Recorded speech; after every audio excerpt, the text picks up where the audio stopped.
Welcome to U.S. Soccer's online training for the Grade 8 referee course. Training for this course is specific to preparing officials for the competitive youth game. This presentation focuses on Law 12, Fouls and Misconduct.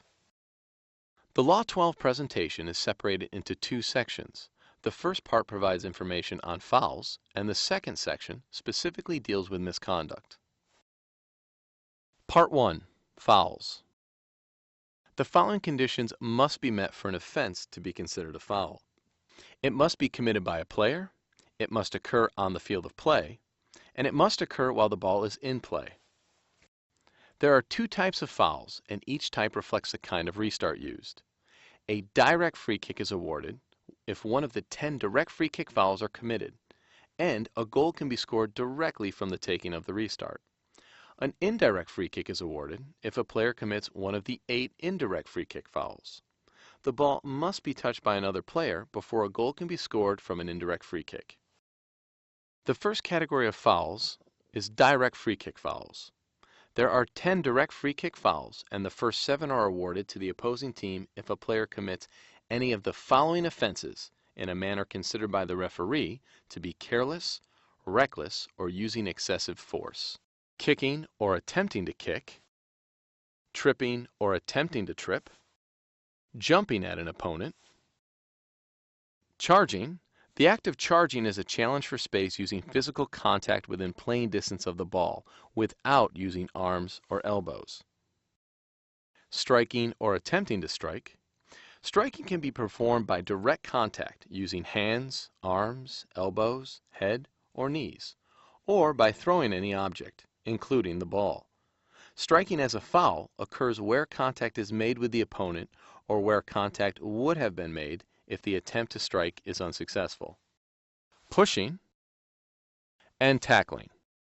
It is important to distinguish between the terms careless, reckless, and excessive force when discussing the first 7 direct free kick fouls. Careless means that the player has shown a lack of attention or consideration when making a challenge, or that he or she has acted without precaution.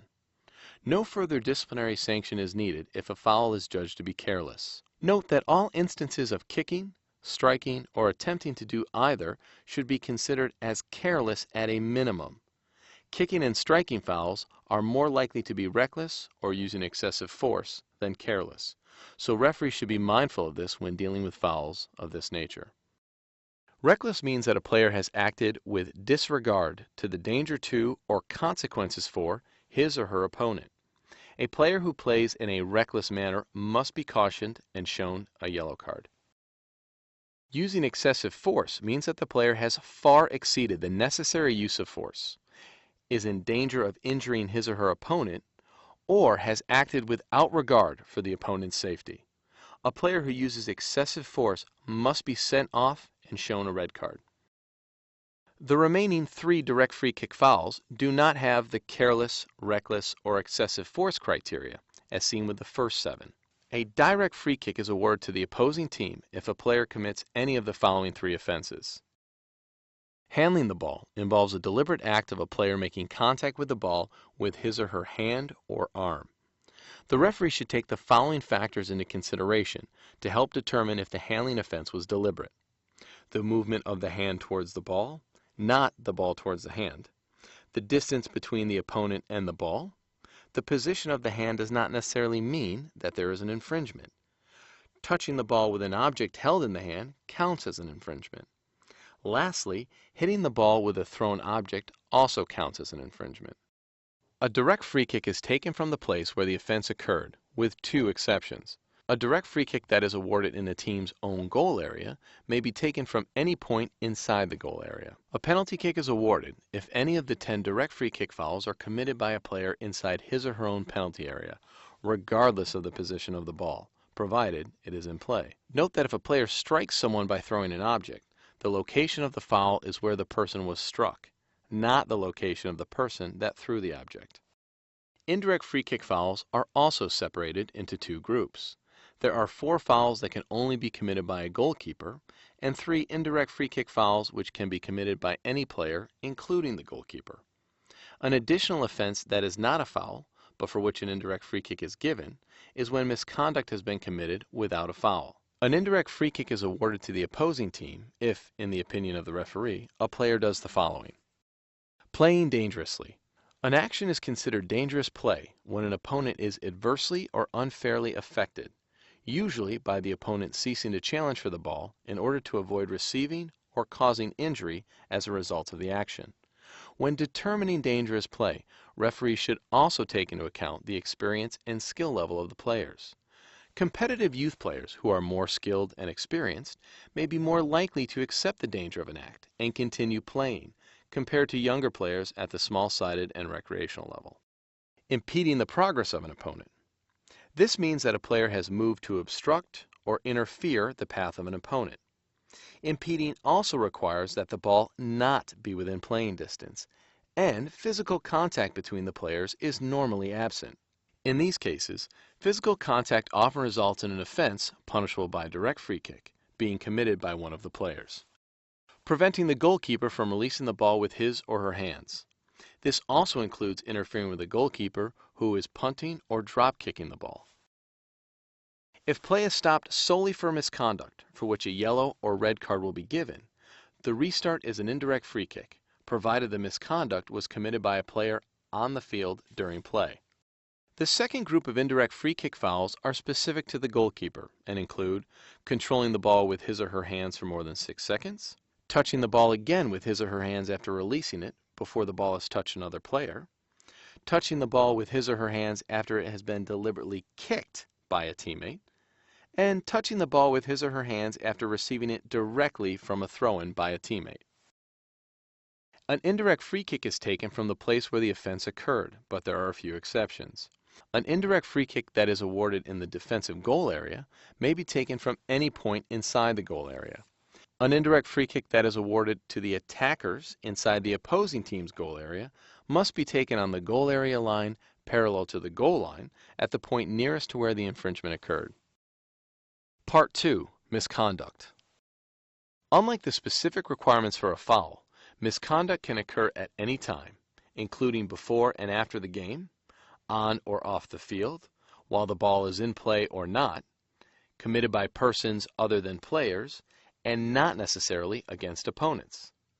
The referee has the authority to take action against players guilty of misconduct. The referee's authority to take disciplinary sanctions begins the moment he or she arrives at the field of play until he or she leaves.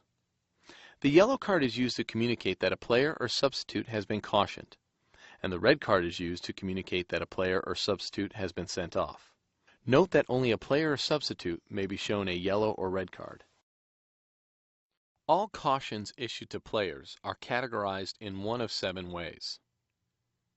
And a good way for officials to remember the 7 cautionable offenses is with the acronym FED UP.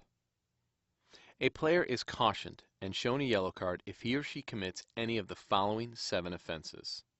The first cautionable offense is failure to respect the required distance when play is restarted with a corner kick, free kick, or throw-in. Referees and assistant referees should be proactive during these situations by having a presence and being vocal if needed. For example, verbally telling the defenders to move back can often prevent a caution from being issued. Referees, however, should not interfere with the team's desire to take a quick restart. A player is cautioned if he or she re-enters the field without permission from the referee. This can happen at the start of play if a player arrives late, or during play if the player is off the field to correct an equipment issue or receive medical treatment. If, after leaving the field of play, a player re-enters the field without the referee's permission, the referee must caution the player. A player who is guilty of dissent by protesting verbally or non-verbally against a referee's decision must be cautioned.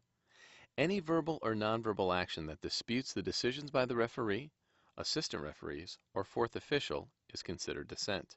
Referees should always deal with dissent because it questions the authority of the referee, impacts the flow of the game, and reduces the enjoyment of other participants and spectators. It can also potentially lead to bigger problems if not dealt with. Please note that team captains have no special status or privileges under the laws of the game, but they do have a degree of responsibility for the behavior of their teammates. Because of this, referees can be proactive and work with team captains to set firm expectations that dissent will not be tolerated. Referees must caution players who delay the restart of play. Some of the more common tactics used to delay the restart at the competitive youth level include taking a free kick from the wrong position with the sole intention of forcing the referee to order a retake, kicking the ball away or carrying it away after the referee has stopped play, excessively delaying the taking of a throw-in or free kick, or appearing to take the restart, but then suddenly leaving it to a teammate to take, delaying leaving the field of play when being substituted, or provoking a confrontation by deliberately touching the ball after the referee has stopped play. In this case, deliberately touching refers to when a player is attempting to control the ball when the restart belongs to the opponents, who are also attempting to possess the ball. Players who leave the field without the referee's permission can do so for unsporting reasons. For example, to create an unfair offside situation. If this happens, the player should still be considered to be on the field, and the referee should allow play to continue so as not to take the advantage away from the attacking team. A player who deliberately left the field without the referee's permission should be cautioned at the next stoppage. If a player does leave the field for some other reason without the referee's permission, and this results in gaining a tactical advantage for his or her team, the player has committed misconduct and must be cautioned and shown a yellow card. When it is apparent to the referee that the player leaving the field without permission has not done so to express dissent or to gain an unfair advantage, the referee can consider this to be a trifling breach of the laws of the game. Some examples of this might include leaving the field to change shoes, replacing a damaged jersey, or drinking water during a stoppage. A verbal warning to the player should be sufficient in such circumstances. If this behavior persists, then the referee can issue a caution as needed.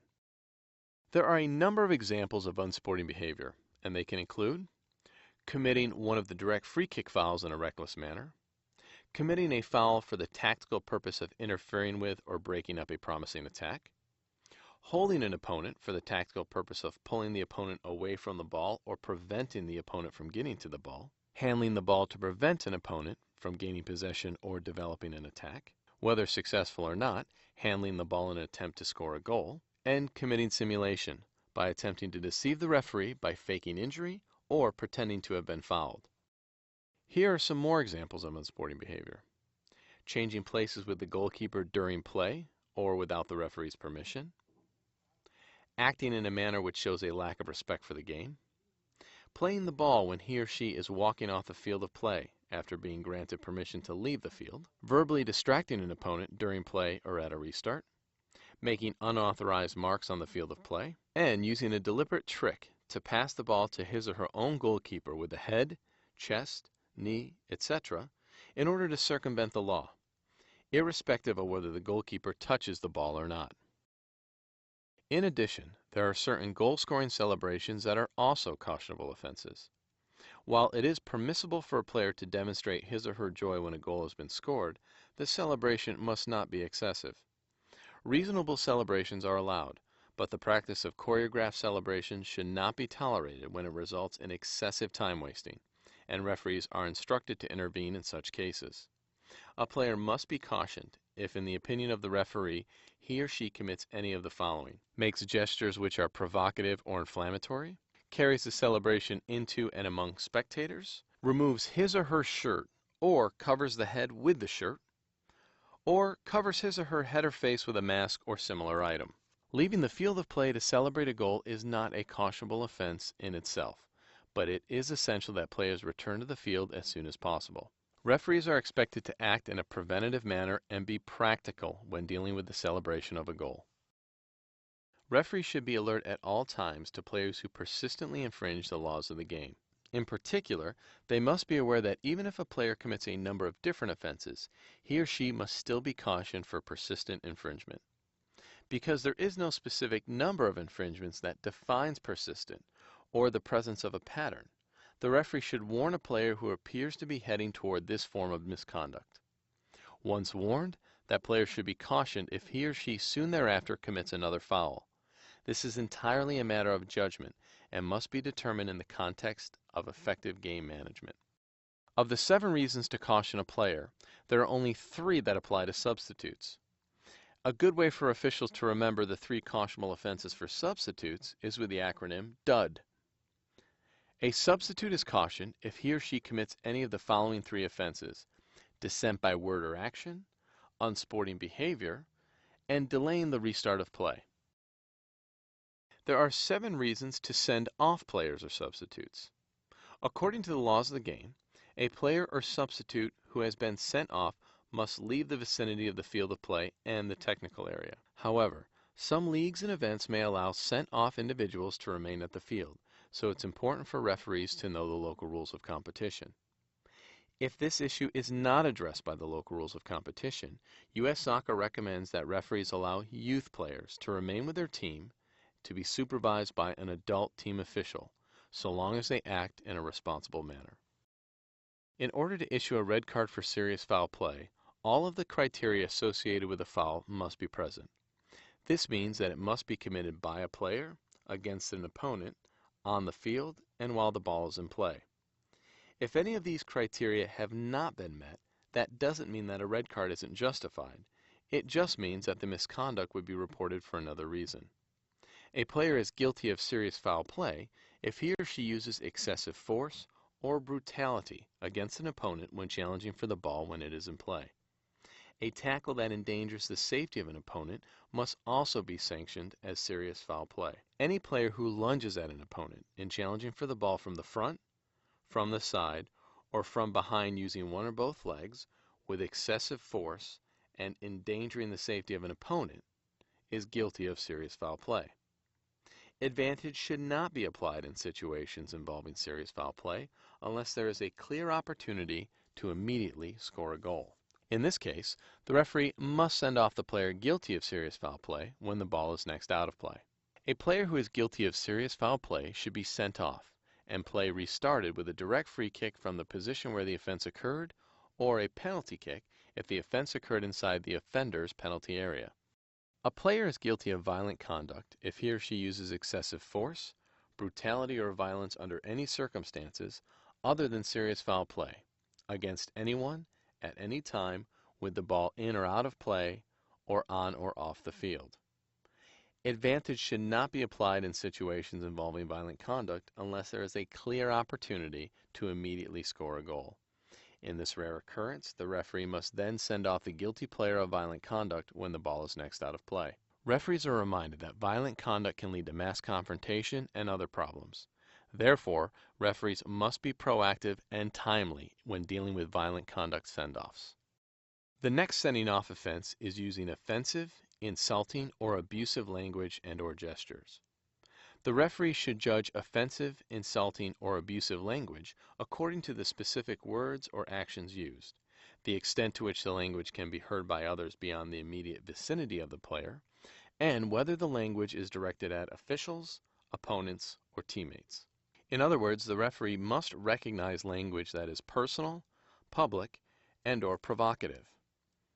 In evaluating language as misconduct, the referee must take into account the particular circumstances in which the actions occurred and deal reasonably with the language that was clearly the result of a momentary emotional outburst, so long as it's not directed at other players. Referees should not inject their personal opinions as to the nature of the language when determining a course of action, and should adopt a zero-tolerance policy for any language that is discriminatory or racist in nature.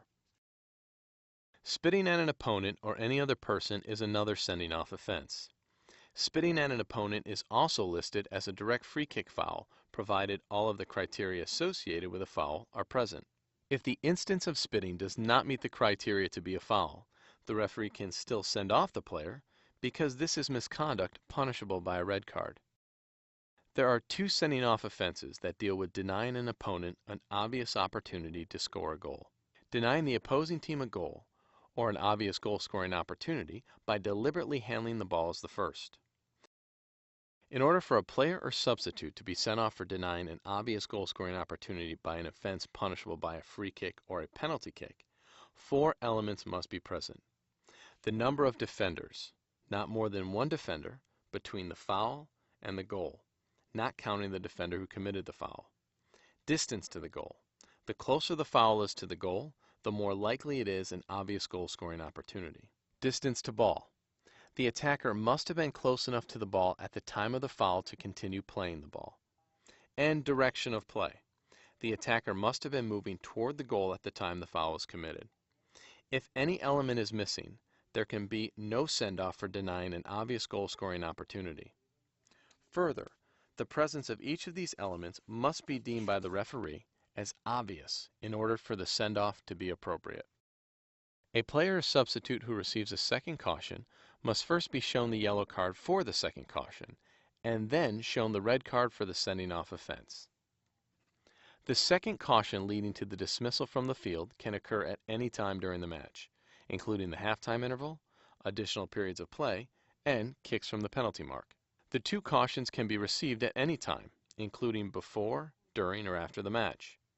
In some cases, two cautions can also be issued during the same stoppage.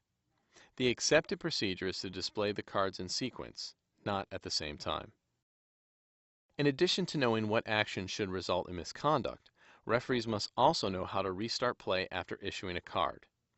If play was stopped solely to deal with misconduct committed on the field of play, the proper restart is an indirect free kick from the location of the misconduct. If play was stopped for a foul and the referee decided to issue a card for misconduct, play is resumed according to the type of foul committed. If misconduct occurs during a stoppage, the restart is determined by the original reason for the stoppage. If a player has left the field during the normal course of play and commits misconduct, play is restarted with a drop ball from the location of the ball when play was stopped.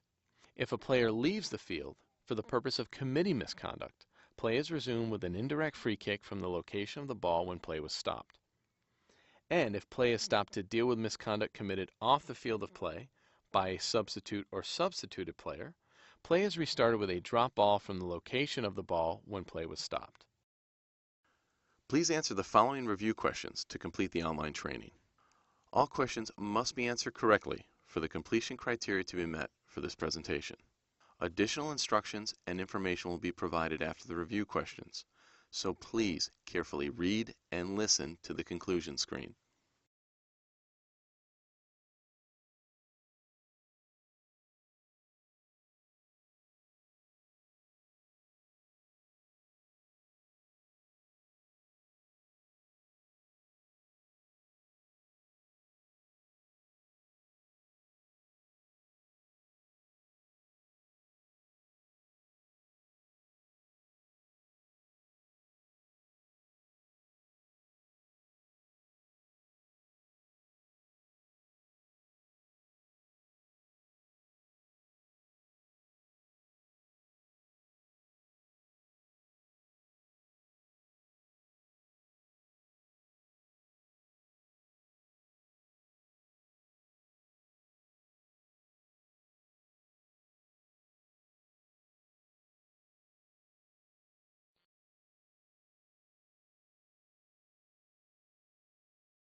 Before closing the presentation, please be sure that the completion criteria prompt at the top right of the page has turned from red to green.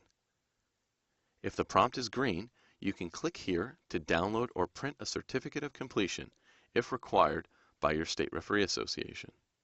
Please note that the option to print depends on your web browser, and the certificate can appear as a pop-up depending on your filters. If the prompt is still red, it means that you have either not viewed all of the slides or you have incorrectly answered review questions. Please remember that you are required to answer each review question correctly in order to complete the presentation. If you answered a question incorrectly, you will need to exit this presentation and start over by reopening the presentation from the landing page at ussoccer.com. The system is designed to not remember your activity, but your browser settings may have retained your work and require you to erase your browsing history to re-answer any missed review questions. To continue learning, simply close this window and select the next presentation.